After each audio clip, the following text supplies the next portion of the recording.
Ok, vamos então para o nosso One Page Review de condicionais, ok? Então, o que são os condicionais? É quando eu apresento uma razão, né, uma condição para que algo aconteça, ou quando eu quero dizer que determinada coisa vai acontecer se outra coisa, né, for possível, tá? A ordem da condicional não vai fazer diferença, mas a formação vai ser sempre igual, ok? Vamos começar pela primeira condicional. A primeira condicional, a gente precisa ter a seguinte ideia. Eu tô falando there is a possibility, ok? Então, usei a primeira condicional, eu tô dizendo que, ó, há uma possibilidade dessa coisa, dessa ação acontecer, ok? Então, imagine isso aqui, ó. If Bobby has time, he will go to the gym. Então, acompanha a estrutura que eu tenho aqui.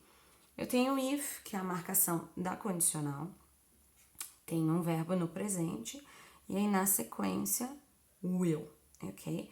Então, a primeira condicional, ela é marcada por isso aqui, ó. Eu tenho if, o verbo no presente, seguido de will. Então, if Bob has time, he will go to the gym. É possível Bob ir à academia? Sim, se ele tiver tempo. Então, vejam que há uma possibilidade, tá? Ele não tá dizendo que ele não vai por nenhuma razão, ok? Um segundo exemplo, I will visit my uncle if I don't have class. Vejam que aqui a ordem está inversa, mas a estrutura é a mesma. Eu tenho if, eu tenho if seguido por um verbo no presente, don't have. Ele pode estar na negativa ou não, não tem problema. E a outra metade da estrutura tem que ter will, ok? Então, sempre que eu tiver essa estruturação if com presente, eu tenho que manter o will e eu tô falando de uma possibilidade de alguma coisa acontecer. Então, há, digamos assim, 50-50% chance, ok? A segunda condicional é um pouquinho diferente. A segunda condicional é quando there is no possibility, ok? Eu tô exercitando, digamos assim, a minha imaginação. Se fosse possível, eu iria, mas eu não vou, porque não é possível. Então, vejam aqui esse exemplo. If I had time, I would go to the gym.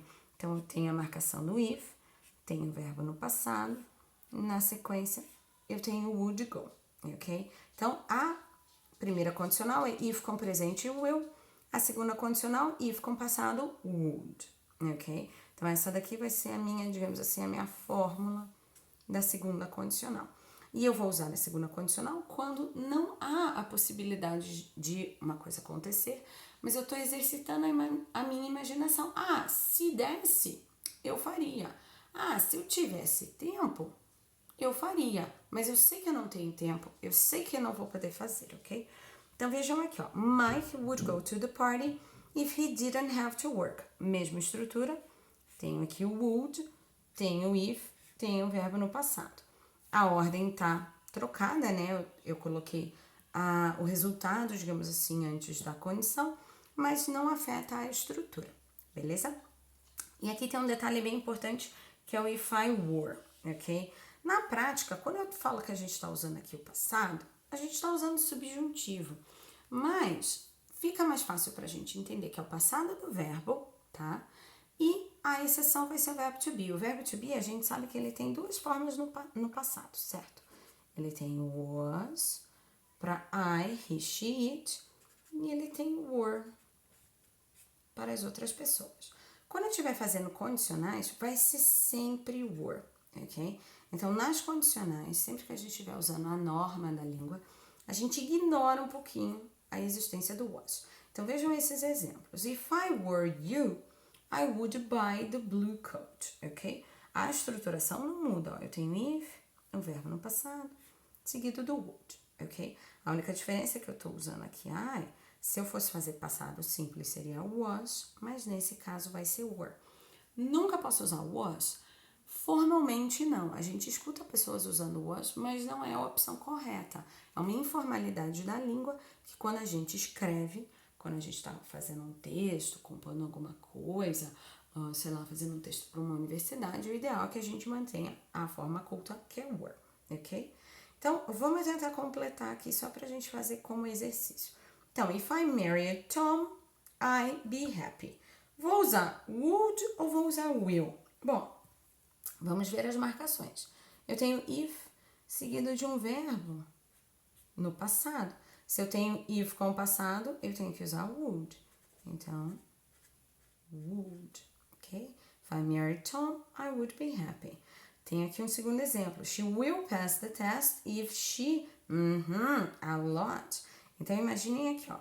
Eu tenho will, eu tenho if.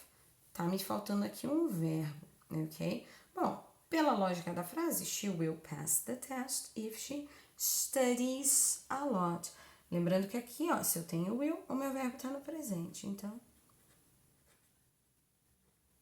studies a lot, ok? Parece um U, mas é um U, ok? Que a caneta é gordinha.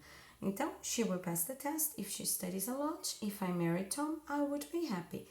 Vamos recordar, então? Primeira condicional. Há uma possibilidade disso que eu tô mencionando acontecer. Então, aqui, ó. She will pass the test if she studies a lot. O teste ainda não aconteceu. Se ela estudar, vai dar boa. If I married Tom, I would be happy. Eu não vou me casar com o Tom, porque o Tom já tá casado. Mas se eu me casasse com ele, eu seria feliz, ok? É a mesma estrutura. Verbo no passado, would. Verbo no presente, will. Beleza? Depois eu vou fazer mais um vídeo falando então da terceira condicional. Até!